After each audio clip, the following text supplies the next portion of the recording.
The city was alive with the pulsating rhythm of neon lights and distant sirens. I navigated the labyrinthine streets, my mind focused on the road ahead.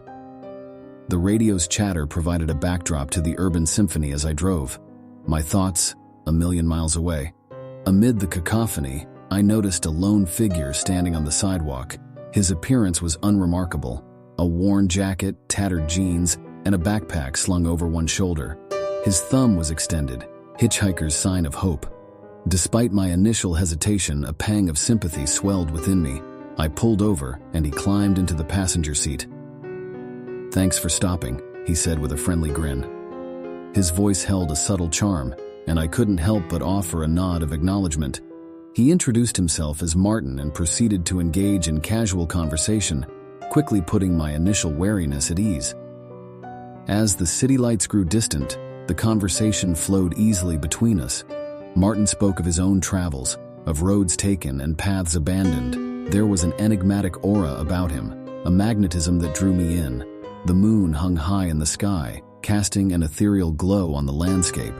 But then, as if shifting gears, Martin's demeanor changed. His eyes, once warm and inviting, darkened, and his words took on a sinister undertone. He began to recount tales of places he had visited, places known for their macabre histories and gruesome events. My heart quickened as his words grew more chilling, detailing acts of violence and cruelty. He spoke of murder with an unnerving detachment, describing the savagery as if discussing the weather. I could feel a cold sweat forming on my brow, a creeping sense of unease settling in the pit of my stomach. "I've always been fascinated by the darkness in people," he mused, his gaze fixed on the road ahead. "The way their true nature reveals itself when pushed to the edge." I gripped the steering wheel tighter, the weight of his words sinking in. The hitchhiker sitting next to me was not just an ordinary traveler. He was something far more sinister, a predator hiding in plain sight. Panic began to rise within me, but I fought to maintain my composure. As the miles passed, the road became isolated, a stretch of darkness that seemed to stretch on forever. The city's glow was a distant memory, and an eerie silence settled over us. Martin's words continued to weave a web of horror, each tale more disturbing than the last. And then, without warning, he turned to me with a chilling smile. "You know, the best stories are the ones that leave a lasting impression," he said, his voice dripping with malevolence. Fear clenched at my heart, and I tried to maintain my focus on the road. But his gaze was unrelenting, and his presence was suffocating. It was as if the darkness he spoke of had seeped into the car, enveloping us both. I felt a surge of adrenaline as I spotted a rest area up ahead. I knew I had to get away from this man, this embodiment of horror. Without a word, I pulled into the rest area, my hands trembling on the steering wheel. "We should take a break," I managed to say, my voice shaky. Martin chuckled softly, his eyes glinting with a disturbing intensity. "Oh, I don't need a break," he replied. "But I think you do." The realization hit me like a freight train. I was alone with a killer, a man who had been to the edge and reveled in the darkness. Panic surged through my veins as I fumbled to unlock my seatbelt, my heart pounding like a drum.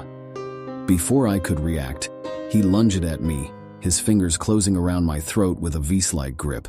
I fought back, desperation lending me a strength I never knew I had.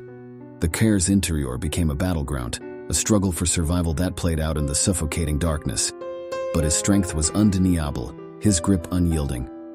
As the world around me blurred, I saw a glimmer of metal, a pocket knife that had fallen onto the floor during our struggle. In desperation, I reached for it, my fingers closing around the cold handle. In a moment of instinct, I drove the knife into his side. His grip on my throat faltered, and I gasped for air, my heart pounding in my chest.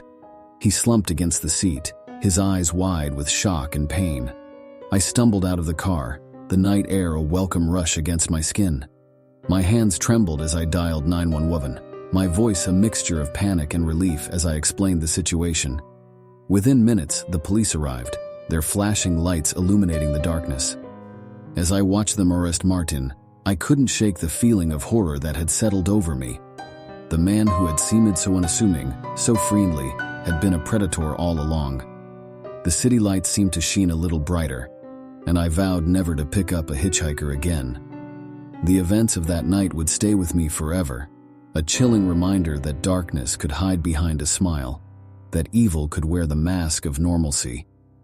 And as I drove away from that rest area, I couldn't shake the feeling that Martin's chilling presence would linger, a haunting memory of the sinister passenger I had once unknowingly picked up.